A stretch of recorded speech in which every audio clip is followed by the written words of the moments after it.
Well, good morning. Today is Monday, October 17th. It is time for our weekly meeting highlights. It's still part of the series, How to Make Meal Prep Quick and Easy. We always start off with how I did the previous week. I have decided this week not to do a weigh-in. I had some family members over last week, and I ate out of quite a bit and made some poor food choices along the way. So I have decided just not to weigh myself. I know I probably had a gain, but I can't see a gain. My mind is not set. My mind is not ready to see a gain. I know that I had a gain, but I don't want to see it. So I'm just back on plan. I started on Saturday. I've been 100% both Saturday and Sunday. I plan on being that way today. So next week I definitely will share my weight loss with you, because I will have a weight loss next week because I'm very dedicated. But today we're going to talk about how to hack your points budget. I really hacked mine up, but not in the right way last week. We ate out a couple times. We had pizza. I had big breakfasts. As you know, I don't normally eat breakfast. Not only did I eat breakfast, I ate lunch too. So I consumed a lot of food. I didn't get out as much to walk like I would have liked, but I didn't want to tempt fate with my foot because my plantar fasciitis. So I just enjoyed my family, my company being over. My cousin Lynn, Dale. We had so much fun. My brother came over with Molly, and then we had the big family celebration for the birthdays for Jim and Jimmy. So there was cake, and there was ice cream, and there were brownies, and you get the gist. There was a lot of foods that I made poor food choices. I'll right up front tell you I made poor food choices. But we don't have another birthday coming up until after Thanksgiving, so I'm good for the next 6-7 weeks as far as birthday celebrations. But anyway, picture this. It's Sunday night, and you're thinking about the week ahead, only to realize you have invites to happy hour with your best friend, Pizza Friday at work, and a neighbor's birthday party. There's no way you can do everything and still stay on track, right? Not so fast. You really can. I literally chose not to. I could have made better choices to fit in the things that I knew I was going to be doing. I could have done that, and I chose not to. So I made a poor decision. As the knight said in the Indiana Jones in the Last Crusade, you chose poorly. Because I did, well, he said he chose poorly, but I chose poorly. But anyway, think about which meal, foods, or events matter the most to you this week. Do you live for a Sunday brunch? Do you got a birthday party that you're going to, or a planned night out eating? All of these things happened to me this past week. Not so much a Sunday brunch, but a big breakfast. 2 days at least. I enjoyed every bite. No one twisted my arm and told me I had to eat. I made the conscious choice to eat. I love a good French toast casserole. I could have just had one piece. I had two. I chose that for myself. I could have figured out with each meal something that I could have had properly. When we went out to eat, I could have skipped the appetizers, but I love the appetizers, so I ordered the appetizers. I could have had a lighter meal, but I chose to have the heavier meal. I still have to figure out why I make those choices. The birthday party, we had tons of vegetables, which I had tons of vegetables on my plate. If you saw my plate, which I didn't show, I had mostly vegetables on my plate. But I had big pieces of cake, and I had a big scoop of ice cream, and I did have a brownie. So I could have just had a brownie, or I could have just had ice cream, or I could have just had cake. But no, I had all three. So that's the reason I did not weigh today. So we'll see that. But you can plan things around there. So what you want to do is visualize your plate. What do you want on it and how much? I think subconsciously I knew that I was going to have cake. Not even subconsciously. I just knew consciously. I'm going to be straight up honest. I knew I was going to have a brownie. I knew I was going to have cake, and I knew I was going to have ice cream. I think that was more or less the reason why I picked so many vegetables to put on my plate, because I thought in my mind I'm counteracting it. Not really. The only way that would have really worked is if I would have just had one of the three. But I wasn't visualizing my plate. I was visualizing my dessert. you're not going to lose weight visualizing desserts. You're just not. So I realized that. I did some deep thought. If you watch my videos over the weekend, I really went into some deep reasons why I've gone poorly on my path. I'll leave links down below to the two videos that I'm talking about that really, I think, have turned me around. Now, I know I've said this a lot, and I say it, and I will continue to say it. I know that. I know who I am. But I'm honest with myself and know that I'm going to struggle again. But hopefully next time I won't fall off and stay off the wagon as long as I did, because I've stayed off my wagon way too long. I should have climbed on when I've only gained 10 pounds, but I'm almost up to 40 pounds. And so I'm chasing after that train, because that wagon train was not waiting for me. It left without me. It left the station, as they say. And I'm running to catch up to that train, because once I climb onto that train, it's going to be so much work and effort to get back up there that I'm going to stay. I'm definitely going to stay. Another thing you can do is pre-track the foods and drinks. How many points did you use? How many dailies and how many weeklies are left? Straight up honest. Didn't track not one thing last week. Did not get out my food journal. Did not track on my Weight Watchers app. Didn't even keep a conscious running total in my mind. I just ate to eat. It just ate to eat. That was what I was striving for, is just every day, just what can I eat today? Because once you open up that sugar monster, it doesn't go away. It stays with there and reminds you, because some foods are a drug. My drug is sweets. And I've never done drugs in my life. I've never been interested. I was one of the people, I was like, my generation was the, smoking pot and, taking all the drugs and things like that. I never did. I never wanted to do drugs. So I was the designated driver. I never really drank when I was a teenager, because I just didn't like it. Then when I found my drink of choice, which was vodka, realized that I cannot drink vodka. I realized this. I came to that conclusion. And so I do not drink vodka. Now, I can have an occasional glass of wine and it doesn't bother me. But I realized that the triggers. So why can't I realize the sugar triggers? Vodka is a trigger. It's a definite trigger for me.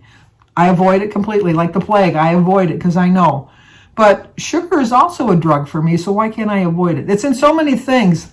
But the only things that latch on to me that make me want to eat it more are things that are really heavily coated with sugar, or sugar substitutes, or things like that. So I just know I have to avoid it. I don't drink pop anymore. Well, I shouldn't say that. I try not to drink pop anymore, because pop is one of the things that just addicts me to thinking. It sets off a trigger like, oh my gosh, pop. And then I go so long not drinking pop that when I start drinking it again, tonic, soda, whatever you call it in your area, Coca-Cola, Coke, whatever. But once I start drinking it, it tastes awful. I can taste the sugar, and it tastes so bad. But like a true addict, I always say to myself, it'll get better. It will get better, And then I fool myself into thinking I really enjoy it, when I really, truly, I don't. I don't like the after effects or anything. So what you need to do after you've figured out what your things are, if you do plan on having them, try to figure out how you can do it without being addicted to it again. And I have been able to do that in the past. When I did lose all my weight, I was able to have an occasional glass of pop, have an occasional slice of cake. But then I got out of that pre-tracking mode of knowing today's a birthday, I'm going to have a slice of cake. So what am I going to do for the previous couple days? I'm going to have this, this, and this, just to have some points left over so I can afford to have that piece of cake. I've lost my way doing that. I want to get back to doing that again, because let's face it, donuts, cakes, and all that, even though I've just told you that they're my drug of choice, I know in my heart of hearts I can't give them up. I gave up vodka because of health reasons. Now, you think I would give up sugar for the exact same reason. The diabetes runs in my family. I am in a deep process now through prayer, trying to reassess my life, because I'm in the ending days of my autumn of my life. Because if you've watched my theory, I think winter is like your spring of your life is up to 25. The summer of your life is up to 50. The autumn of your life is up to 75. And the winter of your life is everything after that. So, and then on one of my videos the other day, I said I was 73. Boy, am I rushing it. I'm 72. I think I said 73 because I had Jim's birthday on my mind. because Jim is 73. Jim's a year older than me. So that's the only thing I can think of. Well, geez, oh, Pete, I just turned 72. Let's not rush it, Sandy. I want to stay in the autumn of my life for at least 3 years. So 3 more years. So we'll see. But then what you want to do is sketch out the rest of the week. Where and how will you allot your points? I tell you that if I would have done that, I could have enjoyed everything that I had and not felt any guilt because, excuse me, no, I didn't feel any guilt.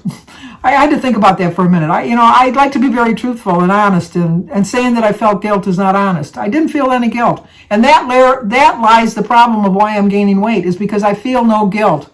I'm a Catholic. I should have all kinds of Catholic guilt going on. I really should. But I figured out what worked for me in the past, and it truly did work for me in the past, and that's what I started doing on Saturday. So I really do think that with my new plan, with my new facing the realities of my weight loss and my weight gain, that I'm going to do better. What do you want? More flexibility with your points to play with. Lean on 0-point foods and low-point recipes.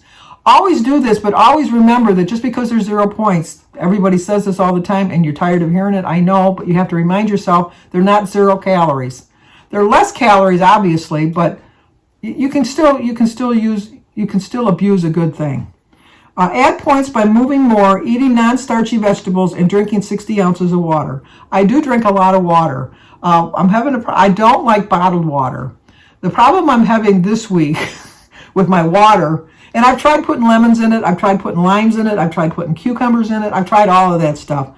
But they put the chemicals in the water at this time, because everybody on Facebook is complaining how the water tastes.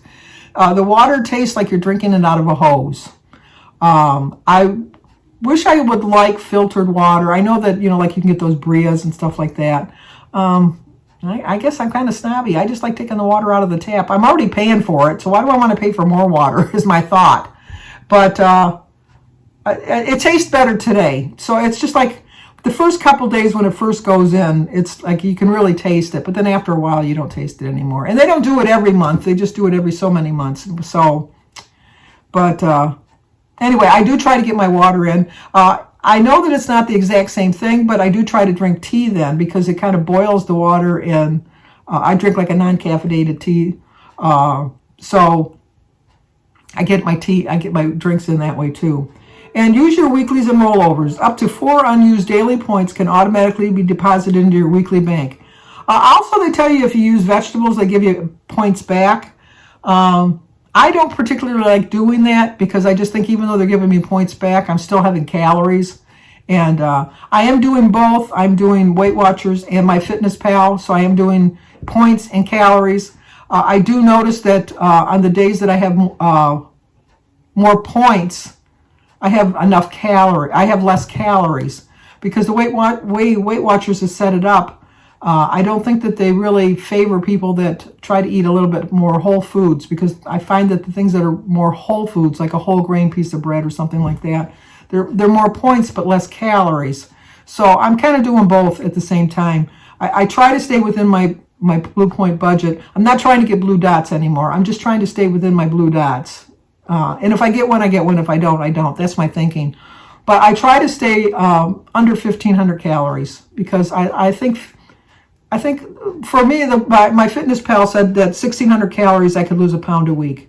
So I try to get between 12 and 1,500 is what I try each day. So let's dive a little deeper. If you've ever made a reservation for a special dinner, blocked out a time for every week to watch your kids play soccer, or front-loaded work tasks so you can unplug on vacation, you know how much smoother things go when you plan ahead. The same goes for reserving your points for your foods. Meals matter most to you, then strategically budget what's left for your meals.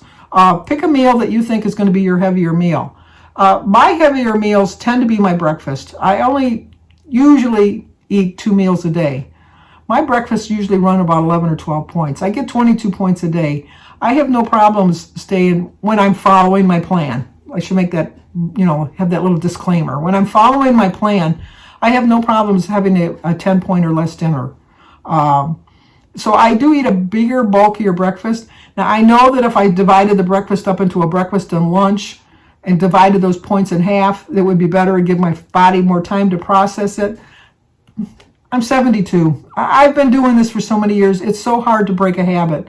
And I know they say it takes 3 weeks to break a habit, but I don't know. When you're 72 and you've been doing it for like 50 years, I think it's going to take a little longer than 3 weeks. After all, a big part of what makes this journey livable is that it never tells you no. Sure, it might ask you, would you rather, or how can it fit in? But you're in charge and you don't have to give up anything, especially moments of food that bring you joy. It's not always easy, but balancing special occasions, everyday meals, and other events means you can live your life and still lose weight. And that's the key to lasting success, not deprivation. I so agree with that, because when I was losing my weight, and I lost up 96 pounds. Right now I'm at 60, so I've gained 36 pounds back. As of last week, I was at 60 pounds, 60.5. But I do remember that when I was losing my weight, getting up to 96 pounds lost, I celebrated birthdays. I went out to eat. I did all of that stuff and still lost weight because I was a little bit more conscious than I am now of my faults. And they are faults. They really are. I mean, I have to realize that the choices I made in life, the choices I made this past year have not been the smartest choices as far as my food weight loss program. So it's not so much a diet, and I've said this before. To me, a diet is what you eat. A diet is not something that deprives you of something. And so there is nothing on here that I can have potato chips, I can have chips and dip, I can have all of that stuff if I plan it accordingly. And that's my plan. I do intend on doing that. So how did you guys do this week? Like I said, I didn't share mine because I just didn't want to see the number. And I know that you shouldn't define your weight loss by a number on the scale, but I can tell you that just for these past 2 days when I've been back on plan, I'm feeling really good. I really am feeling really good. I'm not going to lie. I'm still having withdrawal from sugar. I'm still having cravings for sugar. I'm still having those feelings that I'm hungry when I know I'm not. And but I'm recognizing the signs now, and I'm stronger than that. I really am stronger than that, and I'm proving to myself over the last 2 days how strong I have been. And I'm going to prove it to myself next week when I get on the scale to show that I really did follow my plan. But how to hack your points budget? What do you do to substitute things? Maybe you can give me some ideas what I can substitute. I used to make, because I love donuts, I have a ton of low-calorie or Weight Watcher friendly donut recipes. I have a donut pan and everything, and I used to make donuts all the time. So I need to get back to doing that. I need to be making the Weight Watcher friendly snacks so that I don't reach for the Hostess cupcake or the Hostess ding dong or the donut at the bakery or, like things like that. But we can do this. I know we can. And like I said, next week I will show you how I've done. I don't expect a huge loss next week. What I really will tell you that what I'm hoping for is to be the same that I weighed last week. I really feel that I put on 3 or 4 pounds this past week, if not more, easily. And the way my body works, I'm not going to lose 5 or 6 pounds in a week. So I might still have a small gain next week, but I'm hoping and praying that doesn't happen. But if it does, I will just realize it's not because of the way I'm eating this week. It's because of the way I ate the week before. How many of us have had weeks where we've really stuck on plan and we got on the scale and we didn't lose any weight, and then we thought, the hell with it, I'm going to just eat what I want, and then the following week lose 3 or 4 pounds? It's not because you went crazy eating that week. It's just because your body finally caught up with what you were doing. So anyway, if you're new to my channel, please subscribe, leave a comment, hit the like button, share if you think somebody might like to see it. Always stay safe. Be happy, be healthy, make some smart food choices. I know I'm going to work on that this week. And if I don't see you on my daily vlog, I hope to see you here again next week.